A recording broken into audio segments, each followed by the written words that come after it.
Mega buahnya.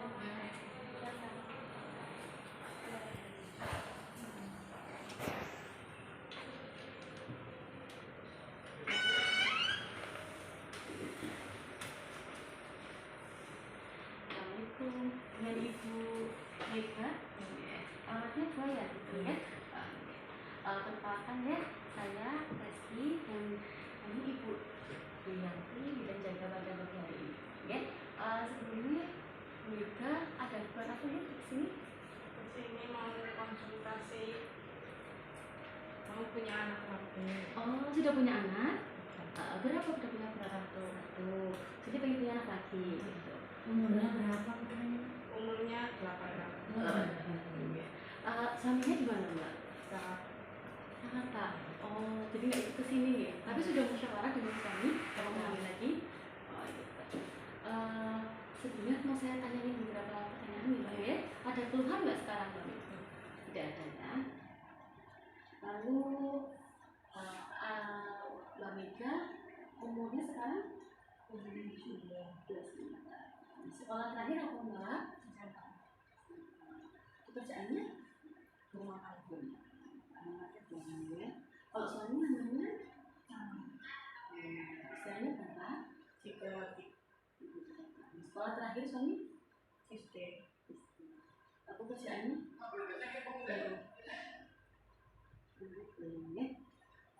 Mbak Mega sebelumnya ada riwayat penyakit gula, jantung, darah tinggi, sesak nafas, terus batuk yang lama.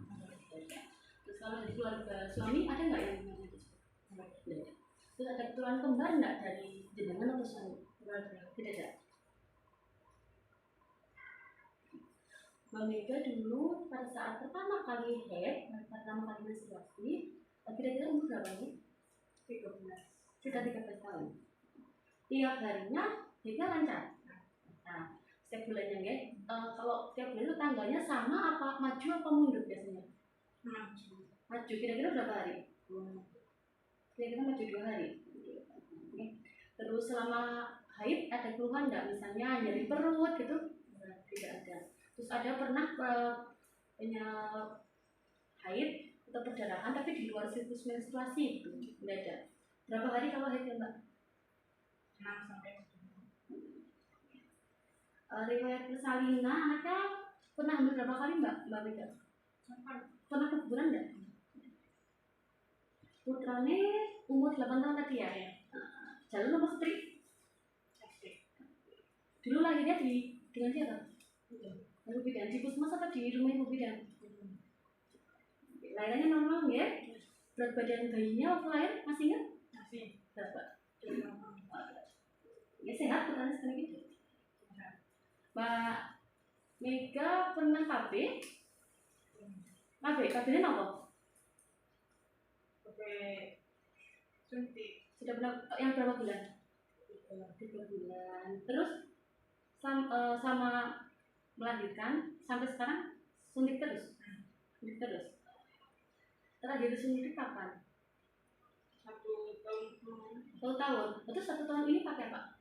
Tahun. Oh pakai yang memang berhenti dari suntik itu karena kepengen ini. Iya, kayaknya. Dulu pernah diimunisasi TT nggak di Indonesia? Iya. Pernah. Sudah berapa kali? Sudah 4 kali. Dari pas mau nikah. Terus untuk keseharian ya, sehari makannya berapa kali Mbak? 3 kali. Ada makanan yang dipantang atau alergi? Ya. Terus kalau BAK mohon maaf, rutin ya? Ada keluhan nggak? Mandi udah jelas ya 2 kali ya. Selama.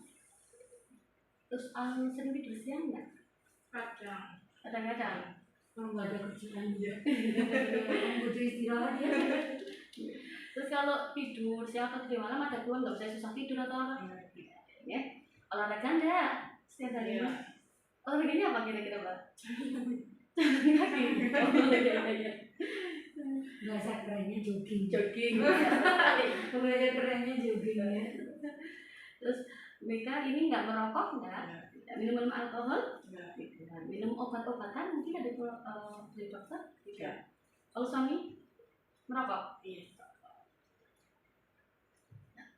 Terus ini kan mbaknya mau merencanakan kehamilan ya, karena mau punya anak lagi. Apa sudah dimusyawarahkan dengan suami, dengan keluarga? Terus yang jelas dengan anaknya, karena ini kan mau punya dedek, mungkin nanti kan setelah waktu sama apa kan saya mungkin akan dibagi dua gitu. Tapi anaknya sudah tahu mau punya adik. Kadang ada anak-anak yang nggak mau punya anak, yang punya adik atau kepengen punya adik gitu. Udah dikasih tahu guys, ya. Tinggalnya di rumah dengan siapa? Dengan suami, anak, sama orang tua. Suaminya itu berarti kerja, tapi kalau di rumah, kalau lagi pulang di sini gitu ya. Mbak Mega itu berapa pengetahuan Mbak Mega tentang persiapan kehamilan? Sudah tahu belum? Kalau mau kehamilan itu apa saja yang sudah direncanakan, apa yang harus diperiksa, sudah tahu belum? Belum tahu. Nanti saya berikan dukungan ya. Sebelumnya ini mau kita lakukan pemeriksaan dulu, oke? Silakan. Ini bang berat badannya dulu. Jadi ya tekan aja, biar tekan di badan, biar nggak ada tekanan. Kita 9,7. Ya, sudah. Mas, ya tekan aja ya.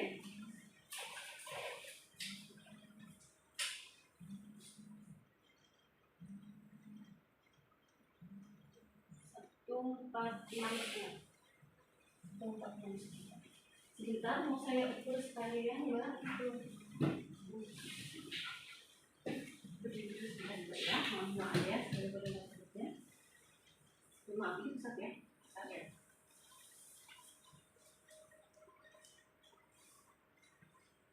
Kita belajar jumpa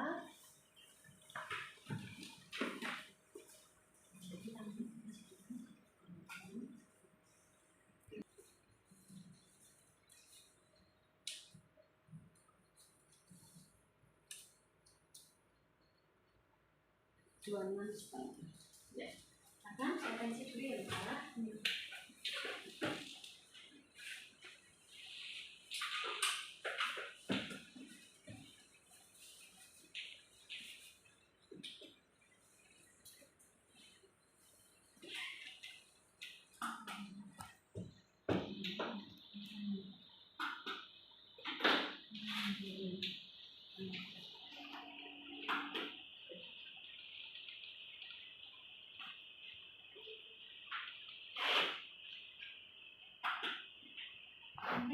Ada aja ya. Ada yang boleh. Bu ya, 3,5 ya.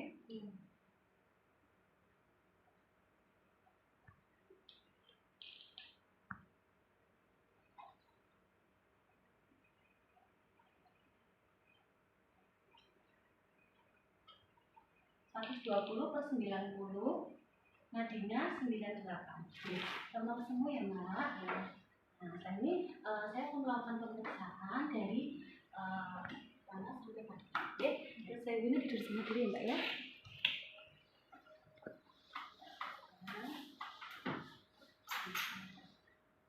Oke Mbak ya, rambutnya nggak pada rontok ya, sambil juga ya. Lihat ke atas, iya.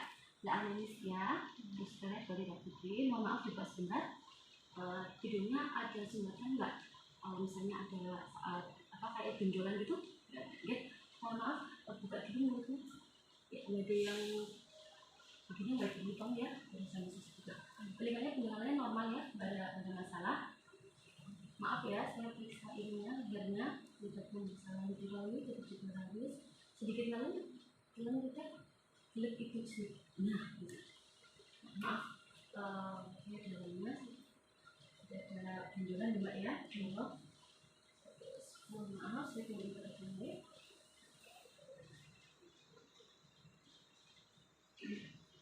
Ada ini ya, ada benjolan juga, tangannya nggak bengkak ya Mbak ya. Ini kakinya ya, tidak enak ya. Ada keluhan juga ya Mbak untuk kakinya. Ya sudah ya Mbak ya.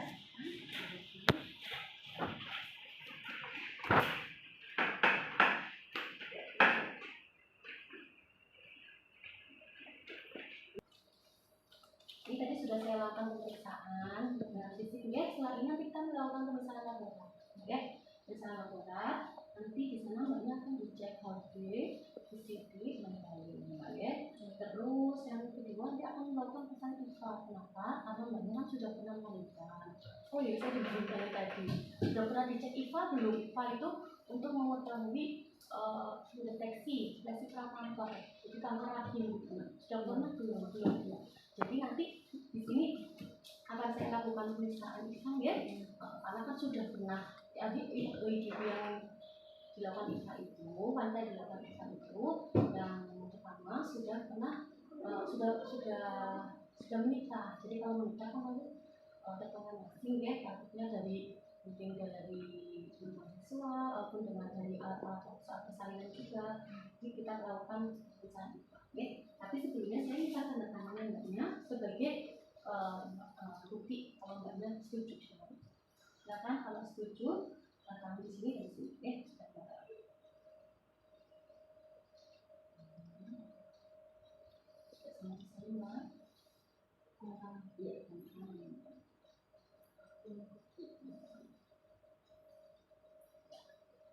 Setuju yang mbak ya, bilangnya Pak? Mbak mau? Ya. Kalau gitu saya antar ke laborat dulu untuk pemeriksaan laborat dan ke IFA selanjutnya. Oke? Kita antar beliau Bu ya.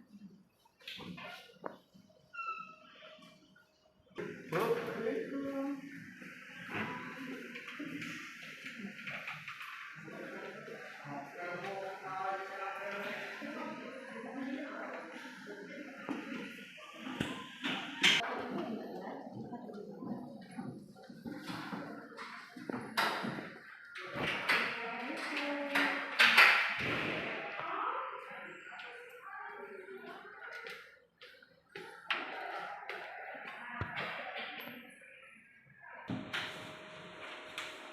Pak Mega, ini untuk hasil laboratorium sudah checking ya. Untuk HB-nya, alhamdulillah 12 semanina. Jadi HB-nya normal, tidak anemia. Terus hasil fisiknya itu negatif semua, alhamdulillah. Jadi untuk HIV negatif, sampai sakit juga negatif. Oke. Terus tadi ini tadi kan sudah dilakukan cek IFAN ya. Ini di sini hasil pemeriksaannya itu normal ya, negatif, tidak ada masalah. Kalau misalnya saat diperiksa itu nanti kalau misalnya ada bercak putih itu kan positif, tapi itu normal.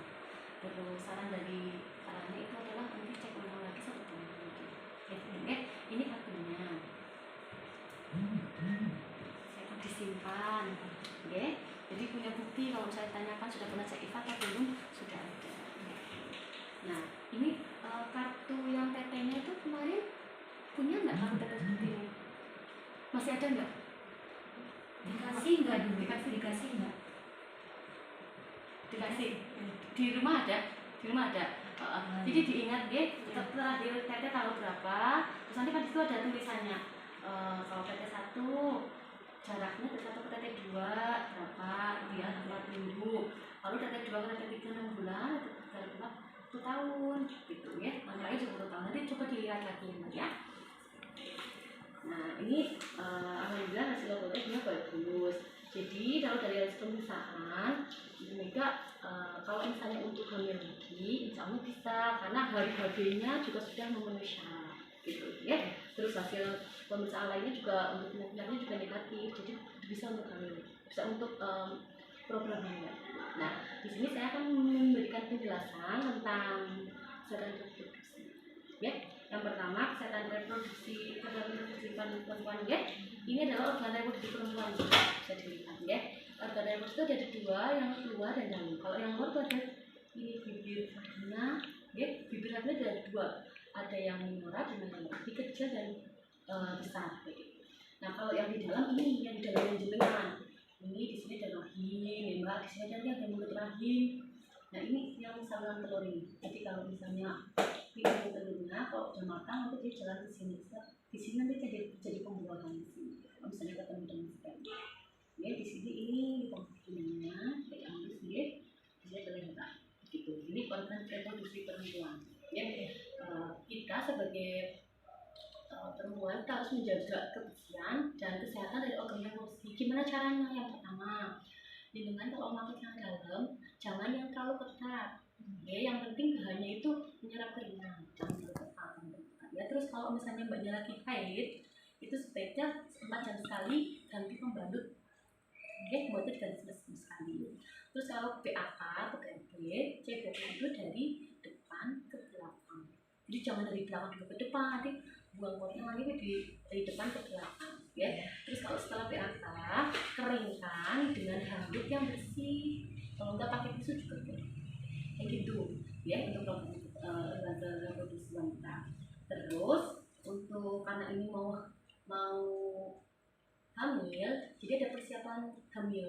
Persiapan hamil itu ada 3 persiapan yang perlu direncanakan. Yang pertama persiapan fisik fisik ibunya. Tadi mbaknya sudah dilakukan pemeriksaan laboratorium itu bagus semuanya. Kita juga alhamdulillah hasilnya bagus. Yang lainnya itu fisiknya mbaknya, berarti mbaknya kalau tadi pakai, jadi sekarang di stop pakainya. Ya, yang tadinya kan sudah susu, sekarang ganti suntik ganti ke kondom. Jadi sekarang kalau misalnya suaminya pulang berhubungan, kabinnya tidak usah dipakai, kondomnya tidak dipakai. Ya, itu yang pertama stop pakai. Yang kedua kita harus hindari dari penyakit negatif gitu mbak. Ya, tadi juga sudah dilakukan pemeriksaan penyakit negatif seperti HIV sama hepatitis aktif. Itu hepatitis. Terus mbaknya harus menjaga pola makan. Pola makan bagaimana? Kita harus makan dengan gizi seimbang. Gizi seimbang itu ini ada gambarnya. Gizi seimbang itu mengandung 4 sehat 5 sempurna. Oke, ada nasi, sayur. Nah ini, ini namanya gizi seimbang. Kalau ini memang menu selama hamil untuk ibu-ibu hamil. Tapi ini juga bisa untuk ibu yang tidak hamil juga, untuk yang program juga supaya saat terjadi pembuahan itu semuanya bagus, gizinya bagus, jadi bayinya juga yang diharapkan sehat semuanya gitu. Terus kurangi makanan-makanan yang berlemak, ya makanan yang berlemak, gorengan dan sebagainya itu dikurangi, banyakin sayuran. Terus hindari makanan-makanan yang mungkin makanan siap saji, makanan atau pengawetnya banyak, ya gitu ya. Jeroan-jeroan juga mungkin dikurangi dulu ya mbak ya. Terus jaga berat badan. Kalau mbaknya sendiri berat badannya insya Allah sih bagus, normal. Terus nah ini mbaknya juga olahraganya dirutinkan. Kalau misalnya memang olahraganya hanya dan kecil atau lari kecil pagi hari tidak apa-apa, yang itu dirutinkan, nanti ada olahraganya begitu. Terus yang kedua, persiapan yang kedua adalah persiapan psikis ibu. Jadi kondisi psikis orang yang mau hamil, dia harus benar-benar dia senang dengan kehamilannya, karena nanti kalau tidak senang, emosinya tidak stabil, itu juga berpengaruh pada kehamilannya. Selain psikisnya ibu, juga psikis dari keluarga, psikis suami. Apakah suami sudah mengizinkan kalau istrinya hamil lagi, punya anak lagi. Yang ketiga, psikis dari kakaknya, dari mbaknya kan mau punya adik, itu juga diperhatikan, apa dia sudah siap. Dan yang ketiga adalah persiapan finansial itu ekonomi. Jadi bungkirin ya, nanti akan tambah putro, otomatis akan nambah biaya. Jadi itu juga harus diberikan bagaimana biaya persalinan, kayak gitu. Nah terus mbaknya untuk mempersiapkan kehamilan menuju kehamilan, tadi kan sudah saya sarankan untuk lepas KB. Lepas KB itu juga mbaknya saat berhubungan itu juga melihat masa subur. Masa subur itu apa? Masa subur itu adalah masa di mana jika perempuan itu melakukan hubungan seksual, itu kemungkinan terjadi kehamilannya itu cukup tinggi. Ya. Kapan masa subur itu? Masa subur itu adalah 14 hari dari haid berikutnya. Misalnya Mbak Mega bulan kemarin tanggal 1 Agustus haidnya. Nah, tadi kan bilangnya siklusnya maju 2 hari ya. Jadi kan kalau dari 2 hari tanggal 1, 22, berarti tanggal 29 kalau haid berikutnya, karena 28 hari. Nah, terus tanggal 29 ini kita kurangi 14 hari, kan 14 hari dari haid sebelumnya. 29 dikurangi 14 jadi tanggal 15. Nah, 15 masa suburnya. Tetapi yang namanya ovum atau sel telur sperma itu dia hidup di vagina itu bisa berlangsung 2 sampai 3 hari. Bisa hidup 2 sampai 3 hari. Nah, kita ambil yang 3 hari, kita majukan 3 hari dari tanggal 15 dan tanggal 12, kita mundurkan dari tanggal 3 hari dari tanggal 15 ke 18. Jadi alangkah baiknya berhubungan seksualnya itu di hari tanggal 12 sampai 18 ini. Oke, jadi harapannya itu di tanggal ini jika berhubungan seksual mbaknya sudah masa subur begitu. Ya. Terus untuk masa subur, saya sudah saya sampaikan ya 14 hari dari haid sebelumnya. Ciri-ciri masa subur bagaimana seorang perempuan? Seorang perempuan kok pasti akan keluar lendir dan ya setiap harinya. Terus apalagi kalau masa subur dia lebih banyak, terus warnanya itu bening, jadi nggak keruh bening. Kalau kita pegang gini, dia mulur, nggak putus. Ya. Jadi nggak kental-kental banget ya, lebih cantik. Tapi kalau dipegang gini dia nggak putus, warnanya bening. Itu yang pertama, ciri-cirinya masa subur. Yang kedua adalah gairah untuk berhubungan seksual, untuk berhubungan itu biasanya lebih tinggi, rasanya itu lebih senang gitu. Terus yang ketiga, suhu tubuh kita itu biasanya akan sedikit naik, rasanya itu kayak bukan panas ya mbak, tapi suhu tubuhnya lebih naik dibanding hari biasanya. Terus hangat ya, hangat rasanya badannya kita. Terus payudaranya juga agak nggak keras, nggak tegang, tapi agak sedikit betul gitu, kemulek gimana ya, nggak yang nggak tegang kalau payudaranya gitu ya. Itu masa subur. Nah, bisa ngecek tubuhnya sekarang itu ada alat namanya alat ovulation predictor. Itu misalnya mbaknya mengetahui itu bisa pakai alat itu begitu ya. Terus kalau mau hamil pasti harus tahu ya tanda-tanda hamil itu apa aja. Tanda yang tidak pasti itu ada amenorrhea itu berhenti haid, caranya orang terlambat datang bulan. Ini terlambat bulan itu juga bisa salah satu tanda hamil, tetapi lebih pastinya jika dilakukan cek tes kehamilan, tes urin gitu. Terus yang kedua ada mual muntah. Kan kita pengen kalau misalnya trimester pertama otomatis kan mual muntah, pengen nyidam juga ya. Jadi pengen makanan yang tadinya tuh enggak kepengen, tiba-tiba kepengen. Mungkin pernah ngerasain gitu ya. Yang dulu dia Dulu nyidam. nyidam. Yang hamil dulu. Nyidam. Tidak pernah jadi Bisa, mungkin tahu bisa ya. jadi sama dengan yang dulu, bisa jadi tidak, karena kondisinya berbeda. Terus payudaranya tuh lebih tegang kalau orang hamil.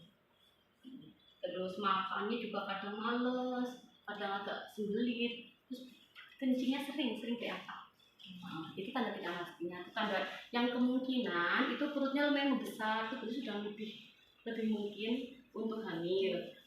Perutnya membesar, terus di perutnya ini ada garis seperti gini, garis kehamilan, itu juga satu tanda salah satu tanda kita hamil. Tetapi yang pastinya kita hamil selain tadi dari cek kertas kehamilan itu yang ada gerakan bayi. Kalau ada gerakan bayi, insya Allah berarti memang sudah jelas hamil. Terus diperiksa oleh bidan, detak jantung bayinya itu ada detak jantung. Itu ada tanda-tanda pasti hamil. Ya. Jadi kalau selama proses kehamilan yang harus dijaga adalah makanannya. Tadi sudah jelaskan ya, makanannya. Terus juga psikisnya juga harus dijaga gitu. Terus proses kehamilan mbak, itu saya beritahu dulu untuk proses kehamilan ya. Jadi tadi kan ada sel telur, kalau dia sudah matang ya kan dilepaskan sinilah nanti kalau terjadi, makanya tadi sel telur itu lepas jika masa subur. Nah kalau misalnya jadi berhubungan seksual, nanti sperma itu bertemu dengan ovum, dengan sel telur itu biar terjadi pembuahan. Kalau sudah terjadi pembuahan, jadi sikot yang itu sikot coba ini. Setelah itu kalau sudah mulai membesar dia akan menempel di murahnya biar dia kuat juga. Ini kalau sudah kuat membesar lama-lama bisa plasma atau apa itu adalah disuplai dari ibu ke bayi. Itu biasanya sih sekitar 12-18 minggu. Ini proses kehamilan seperti itu. Nanti di sini ada yang bisa 40 minggu, lama-lama dia akan membesar sampai 40 minggu. 40 minggu itu adalah kita kata aterem atau sudah matur 9 bulan. Jadi persiapan kehamilan. Itu. Lalu untuk kondisi yang diwadahi oleh ibu yang mau hamil, yang pertama anemia. Anemia itu kurang darah, alhamdulillah, dan juga tidak jadi anemia. Kalau anemia itu ada kurang darah, batasnya itu 12. Nah, kalau misalnya kita jadi anemia, yang dikhawatirkan bahayanya itu adalah nanti saat hamil ya mungkin bisa terjadi perdarahan, terus bayinya bisa keguguran, bayinya bisa berat badan bayinya kurang, saat persalinan pun bisa terjadi perdarahan. Nah, mengatasi anemia bagaimana? Kita harus makan sayur-sayuran hijau yang banyak mengandung zat besi seperti bayam, sayur hijau lainnya. Hati ayam, hati sapi gitu ya, hati. Nah, terus untuk dari kita biasanya kalau misalnya anemia itu diberikan tablet tambah darah satu tablet per hari untuk mengatasi anemia atau kurang darah ya. Terus kondisi yang kedua adalah adalah kekurangan energi kronik. Nah, tadi mbaknya kan saya ukur ini ya lingkar lengan itu sini untuk melihat dia kurang energi kalori atau tidak. Dikasih alhamdulillah normal ya. Kalau misalnya itu juga beresiko dari anemia, keguguran bayinya, terus bayi berat bayi rendah, mungkin persalinan juga bisa jadi bermasalah seperti itu. Terus yang ketiga adalah obesitas yang terlalu gemuk. Nah, kita juga harus mengukur IMT, indeks massa tubuh. Indeks massa tubuh itu untuk melihat berat badan kita itu ideal atau tidak. Oke. Kalau tadi Mbak Mega dalam hitungan saya itu kan 47,957.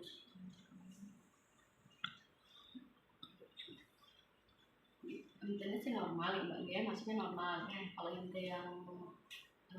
terlalu berlebihan itu namanya obesitas, kalau kurang itu juga tidak baik, itu juga bisa berakibat ke anemia juga, terus saat hamil juga bisa keguguran gitu.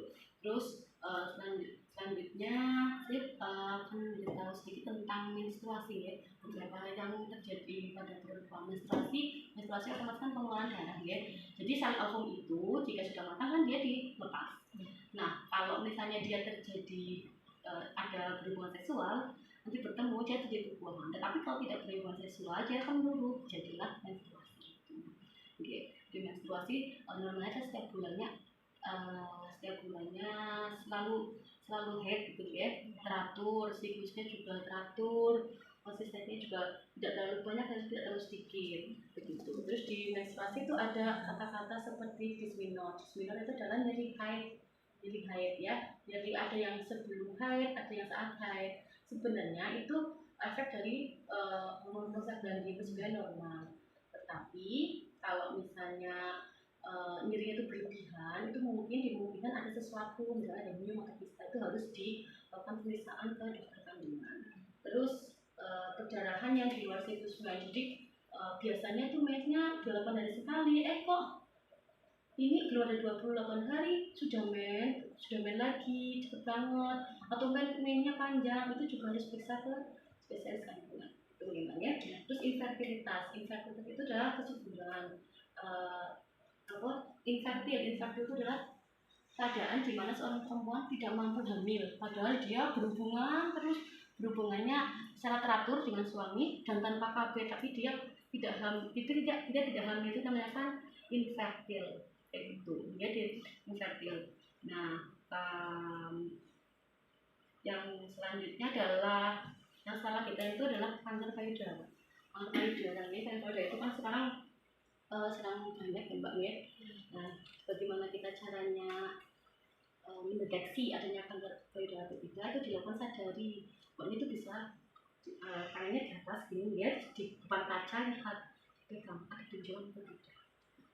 Terus simetris atau tidak kan sama ini. Kalau misalnya menemukan benjolan, lebih baiknya langsung periksa dokter. Terus yang terakhir adalah kanker perut rahim. Itu sekarang juga sedang banyak ya, sedang banyak. Nah, kita screeningnya atau pendeteksinya dengan IPA. Tapi alhamdulillah hasilnya negatif. Begitu Ibu. Jadi kalau dari pemeriksaan saya, saran saya setelah ini ya, kalau suaminya pulang, mbaknya tidak usah KB. Hubungan seksual tadi pada masa subur 14 hari sebelum haid berikutnya. Jadi mbaknya nanti kan tahu kapan terakhir haid dan sebagainya. Nah, nanti di bulan kemarin haid, bulan kemarin Agustus haid, bulan ini belum haid ya Mbak? Kemarin tanggal berapa haidnya? Kemarin tanggal 5 September atau Agustus? 5 September. Sekarang tanggal 10 September. Apa ini sudah selesai? Bulan ini udah haid belum? Belum haid. Kalau bulan kemarin sudah haid ya? Sudah haid. Tanggal berapa kira-kira Mbak? Di tengah-tengah atau di akhir? Tanggalnya kemarin mulainya. Iya. Lupa. Biasanya awal apa akhir? Awal bulan apa akhir bulan? Awalnya nyampe tanggal berapa? Kira-kira 10-an. Soalnya kalau misalnya 10-an, pokoknya Mbak udah telat. Rasanya udah telat belum sekarang? Belum telat. Lupa ya Mbak. Udah nggak apa-apa, kalau takut nanti kalau pasnya ditandain, Nah, di kalender. ditandain di kalender biar nggak lupa. Nggak apa-apa sih, nggak masalah, cuman biar ingat. Kadang itu penting nanti buat ngitung. Oh, hari terakhir kapan? Kalau misalnya itu sudah hamil, jadi buat ngitung umur kehamilannya berapa, gitu ya. Gitu ya. Jadi nanti ditanggali di kalender. Oh, tanggal sekian mulainya selesai tanggal sekian. Ya berarti kan besok bisa melihat tanggal berapa haid yang akan datang 28 harinya itu ya, nanti bisa dilihat masa ovulasinya. Masa subuhnya akan pas biar cepet-cepet hamil. Dan namanya putra lagi udah 8 tahun juga itu. Terus saya mau tanya sedikit sama Mika ya. Ada yang tanyakan nggak sebelum dari penjelasan saya? Tidak ada. Cuma tanya sedikit. Jadi kan saya mau menjelaskan tentang masa subur. Masa subur itu kapan ya Mbak? 14 hari setelah 14 hari setelah haid terakhir. haid yang akan datang. 14 hari dari haid yang akan datang. Di haid sing esuk ya Mbak. Tadi kan saya jelaskan soalnya haidnya tanggal 29 tanggal 1, berarti kan kemungkinan besok tanggal 29. Jadi 14 harinya kapan? Di tanggal 15. Gitu ya. Jadi 14 hari dari haid yang datang. Terus cara menjaga kebersihan organ kebersihan tadi apa aja? Jangan memakai dengan yang terlalu ketat.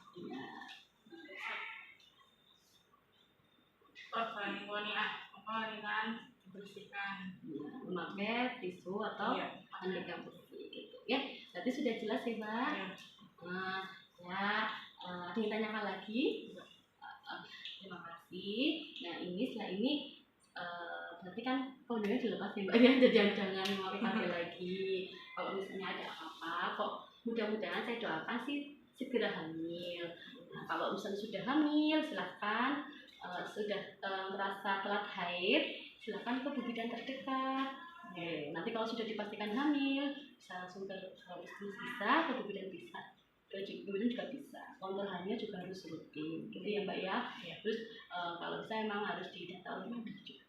Begitu. Terima kasih Mega. Ini disimpan ya. Sepertinya ini juga tidak ada obat yang jamin. Terima kasih. Ada yang tanyakan lagi? Ya. Terima kasih ya. Assalamualaikum. Yang penting tenang ya, artinya tenang biar happy, biar cepet Biar cepet ya.